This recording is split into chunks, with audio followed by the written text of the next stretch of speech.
고대 백제인 약 700여 년의 시공을 초월하여 명나라 건국 초기 중원의 진정한 악을 물리치고 영웅으로 다시 태어나는 대서사시 영웅불사 공전절 후 경천동지 영웅불사 지체는 이제 시작합니다.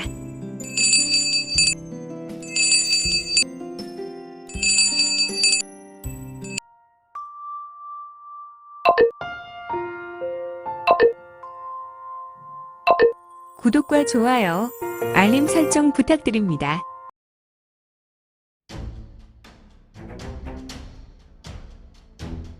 지난 시간에 이거는 생마성을 잡으려고 잠사에 있는 백리세가로 갔으며 이 생마성은 과거 전진료의 마지막 장교 교량이었다.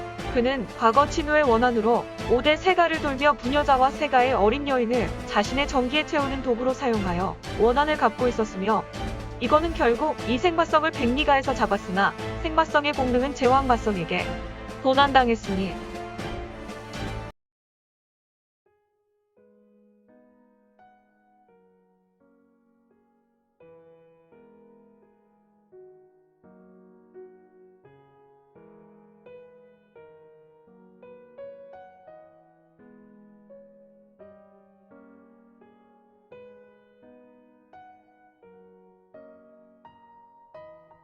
제16장 제왕마성 외전 13화 경공을 전개한 인물이 지면에 내려앉으니까 까마귀들이 놀랐는지 날아올랐다가 겁도 없는지 다시 내려앉아 자신들의 하던 것에 열의를 하였는데 역시 동물은 본능에 충실한 것을 이런 것들이 있어 감히 날짐승이 죽은 사람들을 쪼아대고 있네.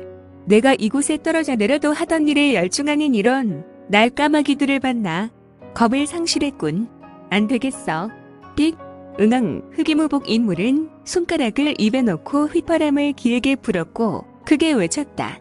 그런데 갑자기 하늘에서 커다란 새가 나타났는데 그 새는 매우 날쌔고 날카롭게 비행을 하는 것이 아닌가. 또한 이 새는 매우 붉은 새로 하늘의 제왕인 혈응이었다. 이 전설의 새는 사람들이 도저히 길들일 수 없는 전설의 맹수로 산해경에 기록되어 있었는데 그 희대의 맹수 하늘의 제왕이 나타났다. 이 하늘의 제왕은 사람이 평생 살면서 한 번 볼 수 있을까 말까 하는 새였다.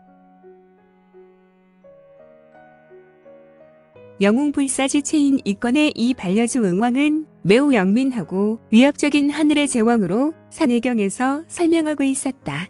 푸드덕, 푸드덕. 하늘에서 날고 있던 날짐승의 제왕이 동쪽 하늘에서 나타나서 흙에 무복인이 있는 곳으로 쇄도했다. 응앙, 나는 감히 죽은 사람이라도 시체를 뜯어먹는 새는 용서하지 못한다. 저 녀석들에게 징계를. 응앙, 그렇다. 흑의 무복인 인물은 바로 이건이었다. 지금으로부터 20여 년 전의 인물. 응왕이라는 새는 전설의 혈응으로 까마귀보다 서너 배의 덩치를 자랑하였지만 움직이는 속도라는 것이 정광석과의 속도였고 여름밤 하늘에서 떨어지는 유성과도 같은 광속이었으니 그가 지상으로 날면서 지나쳤고 여러 까마귀는 날다가 혈응의 공격으로 후드득 떨어져 내렸다. 혈응의 공격은 빛과 같이 이루어졌으며 여러 번 왔다 갔다 하니까 까마귀들은 시체를 뜯어먹는 것에 혈안이었지만 시간이 흐르고 몇 마리 남지 않은 까마귀들은 먹이를 포기하였으며 서쪽으로 무리를 지어 날아갔다.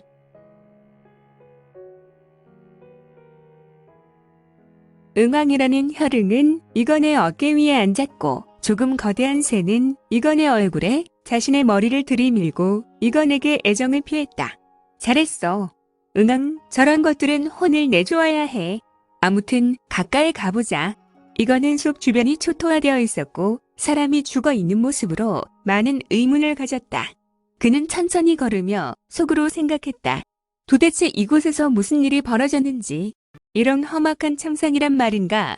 저벅. 사람들을 아주 형체를 알아볼 수 없도록 쪼아놓았네. 나쁜 것들. 헐, 허허, 저런 몰골인데 살아있다는 것인가? 그런데 눈 하나는 까마귀에게 먹혔고 남은 눈도 까마귀가 쪼아대서 회복 불능이고 머리는 피치를 하였지만 대머리에 너덜너덜한 옷은 불가의 가서라. 사진은 온전한 곳이 하나도 없네. 이보시오. 스님, 말은 할 수 있소? 그릇.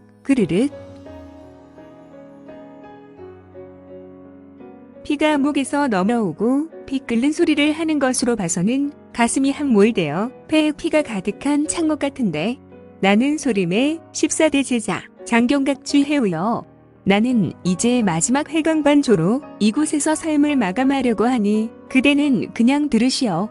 나는 생명의 불꽃인 진원지기를 짜내어 혼음으로 유언을 남기오. 그대의 이름은 어떻게 되는지요? 저는 이건이라고 합니다. 그대는 이제 마지막 삶이니 소원을 들어드리리다. 이제 유명을 달리하는 그대를 위하여 제가 무엇을 하면 될까요? 고맙소. 이건 대엽 나의 부탁을 들어주시면 내가 저 세상에서 그대를 위해 연부를 외워주겠소. 그냥 몇 마디 말을 소림이나 물인명에 전해주기만 하면 돼요. 마교는 완벽하게 부활을 하였소.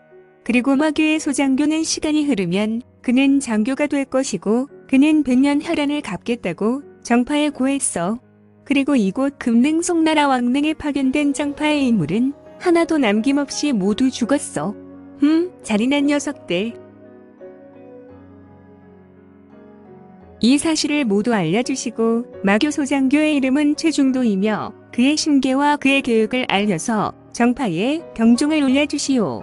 내가 바로 소림의 해우이고 이를 증명하는 것은 나의 손에 붙잡고 있는 부러진 선장을 가지고 가시면 그대의 말을 믿을 것이오. 알겠습니다. 그러면 그렇게 하겠습니다. 그럼 부탁하오. 해우대사, 연불은 외워주지 마시고 부디 영면하세요. 다른 것은 이런 해우대사는 죽었군.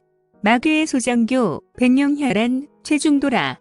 최시성은 중원에서 흔한 성이 아닌데 이거는 마교의 소장교와 그의 원한 그리고 그의 이름이 최중도라는 것을 기억에 새겨넣었다. 그 후에 이거는 죽어있는 사람들을 쓸어보았다.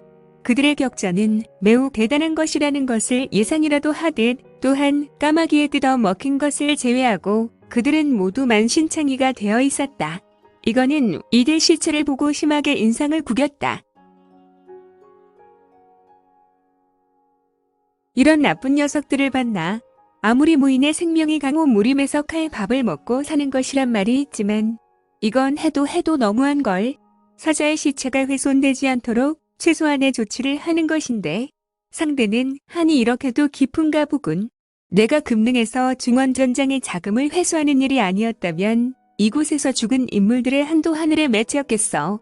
이거는 갑자기 자신이 메고 있었던 돌을 가지고 춤을 추기 시작하였다.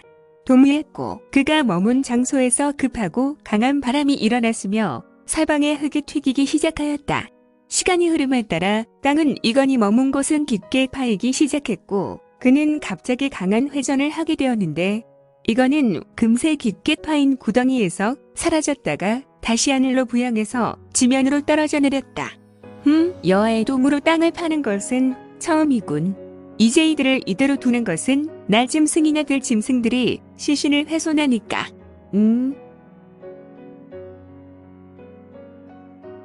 합장하고 이들에게는 좀 미안하지만 이들을 안정한 후에 화골산을 그 위에 뿌리는 것이 좋겠군.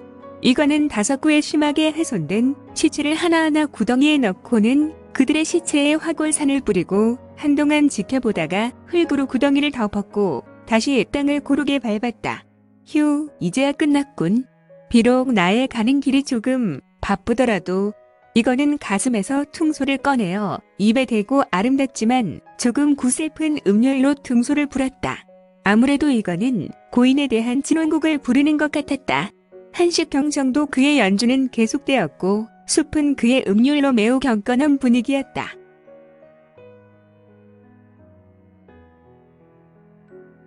이제 되었고 내가 서장의 승려 신분이었다면 정식 법회로 장례를 치렀겠지만 사실 난 가라 승려였으니까. 그리고 나는 부처에 대해 믿지 않으니.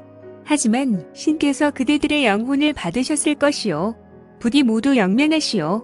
이거는 떨어져 있는 부러진 해우대사의 선장을 우수로 들었다.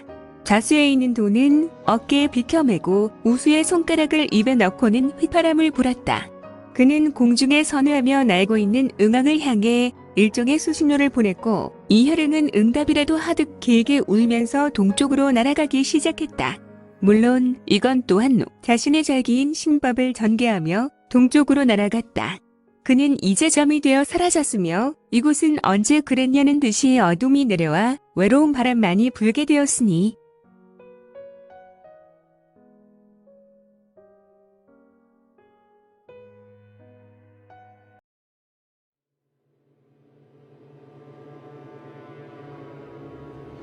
오늘 준비한 내용은 여기까지입니다.